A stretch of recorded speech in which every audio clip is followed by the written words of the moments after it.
much as we can in those circumstances. And that's in parallel with the UK government. I mean, we disagree with Brexit. We've made that absolutely clear. This is a ridiculous thing that's happening in our view. But on an issue like this, of course we will work with the UK government to try and protect people. And that's what we're doing. We can't, not everything can be protected. There's been a lot of talk about stockpiling medicines. Well, there's some medicines you can't stockpile. They have a limited shelf life. There's some regulation and law we just don't have time to do. But what we can do, we will do. There are some things which we can't do anything about. If there is a tariff barrier erected, some sort of difficulty with trading that holds up traffic on the M20 on the way to Dover. I'm going to Dover next week to see the arrangements in the port. But if there is that, then shellfish from Tarbert will not make it to Paris in time to be edible. That's simply that. There's nothing we can do about that. If there is that type of blockage, that type of business can't continue to do what it's doing. Maybe it can sell them to somebody else. Maybe they can find another market, but there'll just be some things in a no deal that cannot be dealt with. But we'll do our very best to protect as much as we can in those circumstances. Now, that may not happen, because there's still the prospect that there could be a deal on the terms that the Prime Minister has announced at Chequers and which formed the basis of the White Paper. And that's a possibility, although there are things in it that the EU can't sign up to. But maybe over a period of time those can change. And indeed, that's, the EU itself has not rejected those proposals out of hand. It has indicated what it doesn't think will work, but it's prepared to negotiate. The real difficulty that the Prime Minister has is she may not be able to command a majority in her own party for those proposals. There are 100 Tory MPs who won't support them. And she's sort of, as a colleague of mine put it the other day, she's sort of Chequers mated. It wasn't a great joke, but it's not a bad one. If she moves to satisfy the EU, she will lose more of her own party. If she moves to satisfy her own party, she won't satisfy the EU. And that's a difficult, that's one which we as a government, talking to the UK government, are saying, look, you have to move in this in order to get a deal. The UK government believes we should be pleased with the White Paper and Chequers because it's moved towards our position. And it has moved towards recognising the importance of the single market and the customs union, which I spoke about at length here last time and which is still very, very important. But it hasn't moved far enough to protect the integrity of the single market, and that's really important to the EU. And it's not fanciful. It's treated by some people like Dominic Raab and others treat it as if that's in some way an optional extra. The integrity of the single market underpins the European economy because it provides a level playing field on which people can compete with each other and can work across boundaries. They're not going to give that up for the sake of having a deal with the UK, and they're also not going to give that up in circumstances which puts the UK in the driving seat of how the single market develops. Because once that single market is breached, others will wish to breach it too. So there's a possibility of a deal, but it's a very, very difficult political set of circumstances, and Boris Johnson isn't making it any easier. And because this is part of the internal Tory power struggle. And I'm not trying to be overtly political, but you can't really understand Brexit unless you understand how much this is now an internal Tory power struggle, which really doesn't have much to do with anybody else, but it has to do with the Tory party retaining power or trying to retain power. And the Tory party is the world's most successful political party. They've held government longer than any other political party in the world. Even the Mexican Institutional Revolutionary Party has not been in power for so long, over so many years. So holding on to power is important, and that is an issue. And then you could be really optimistic about this and to say that, frankly, eventually people will wake up to the danger that exists and will say, can we not do the sensible thing? Now, the sensible thing, and I say it unashamedly, is to stay in the EU. This was a wrong policy. It was a wrong policy carried out in the wrong way. There might have been a good way to leave the EU. I don't know, but there might have been. You wouldn't trigger Article 50, which has a 2-year timeline, unless you knew what you were going to do during those 2 years. That's not what's happened. But short of staying in the EU, we have offered repeatedly as a government over the last 2 years a set of compromises. We've said, stay in the single market and the customs union, even if that's only temporarily, till you get things sorted out. Just in the way that Norway is in the single market and the customs union. You don't even have to be in the common fisheries policy. Though the problem with the common fisheries policy is not the policy, it's a lack of implementation of the policy in the way that it should be implemented. That would be the sensible thing to do in terms of compromise. But we've seen no compromise from the UK government at all. Essentially, even the Chequers Agreement is a late attempt at compromise, and none with the devolved administrations, and that's very telling. You know, in Scotland we voted against. In Northern Ireland they voted against. In Wales it was quite marginal, but Wales moved against. They have moved not an inch to satisfy the public in those areas. And they are very resistant to moving to compromise. They think they don't need to move to compromise. And as a result of which, this crisis has deepened, including the crisis within these islands. And let me draw that together before we have questions and discussion.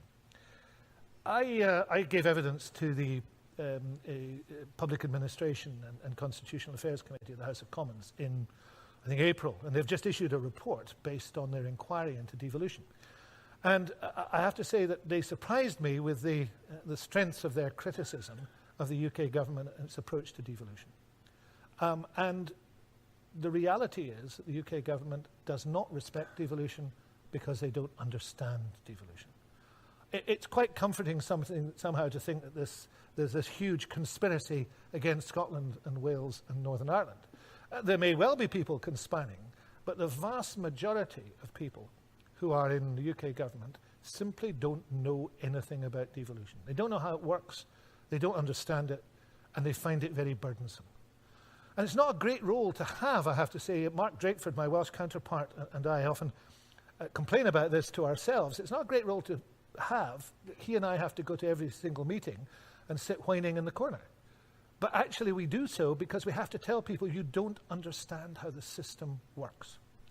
For a start, there is no hierarchy of governments in devolution.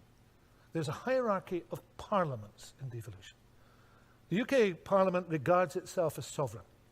Some of us might think that that was a little bit of a fantasy, but that's what it regards itself as. So devolution is a set of compromises to allow the parliaments to work together in a system where one is sovereign.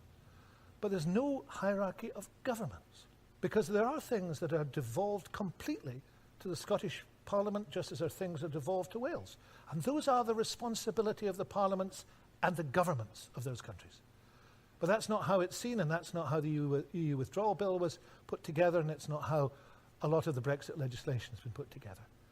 And because they don't understand it, they also can't operate it. So we've come to this impasse on this all sounds very technical, but the impasse on the Sewell Convention, the legislative consent process. Because we can't, frankly, play in a rigged game. The convention is that the UK government asks the permission of the Scottish Parliament to legislate on our behalf. But that must be meaningful. Because if you say no, you can't be treated as if you actually said yes. But that's what's just happened with the EU withdrawal bill. That essentially if we say no, or we say nothing, it's the equivalent of saying yes. There is no means of saying no.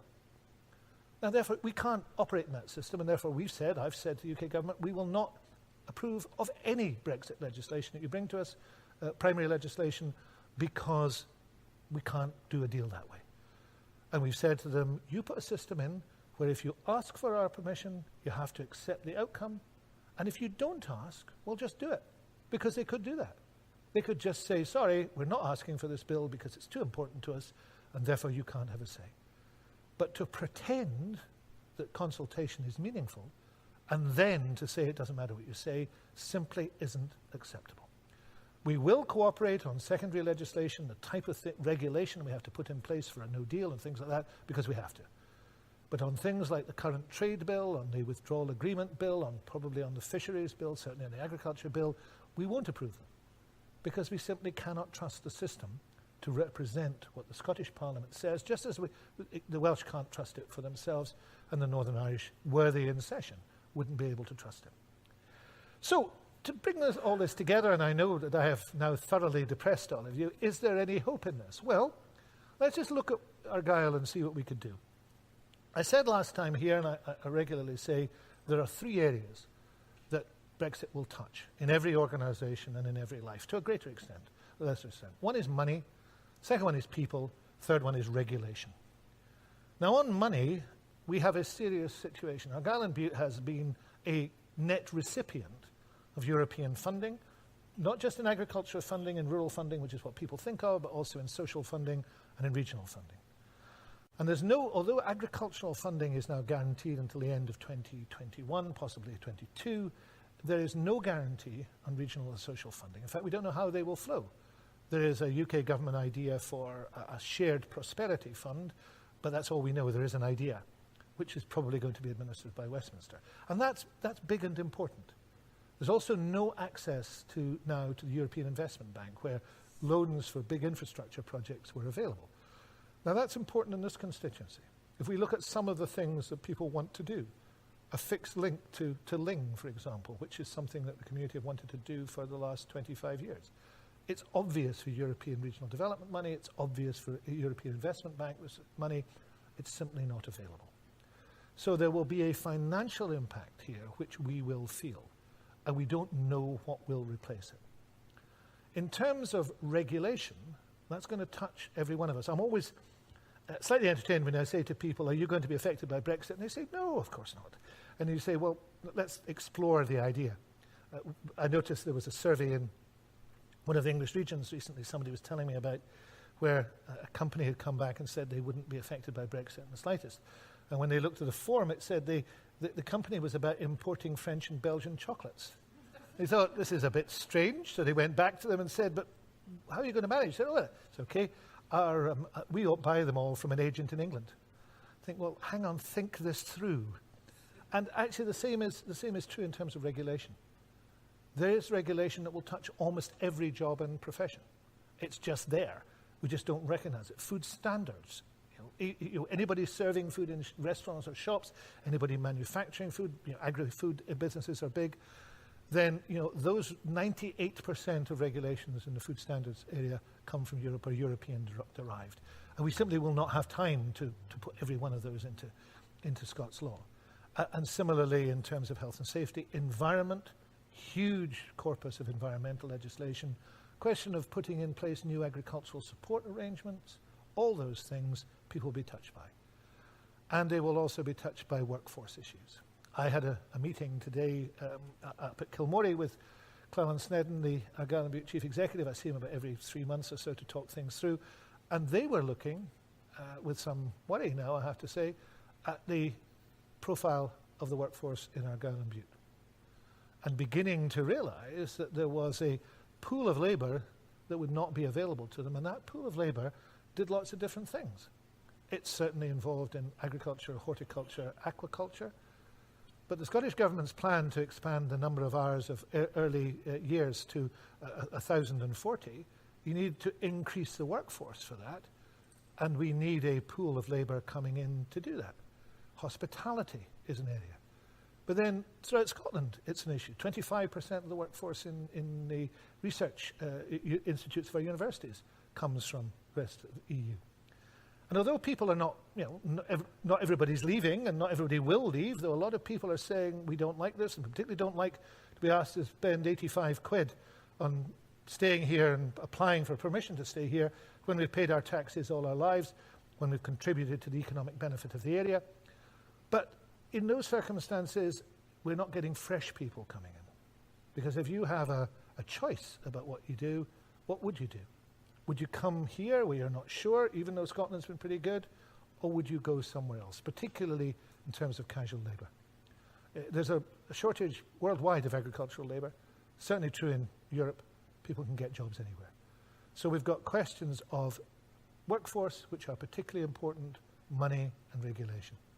And if you're going to analyse what the impact of Brexit will be upon yourselves, then think of those three areas and say to yourselves, how does that affect what I do and the life that I lead? Some people will be hardly impacted at all. Most people will be substantially impacted, but they won't know it until it actually happens. So the final message of hope, because there is a message of hope in this, I think Scotland's a strong and resilient country. I think we've got a tremendously able and adaptable workforce, and I think we can be pretty determined when we set our mind to it, and we're going to have to apply those things over the next few months. There will be people who say, well, you know, it's good that we're not so reliant on labour from elsewhere, though I don't agree with that. The migration, people who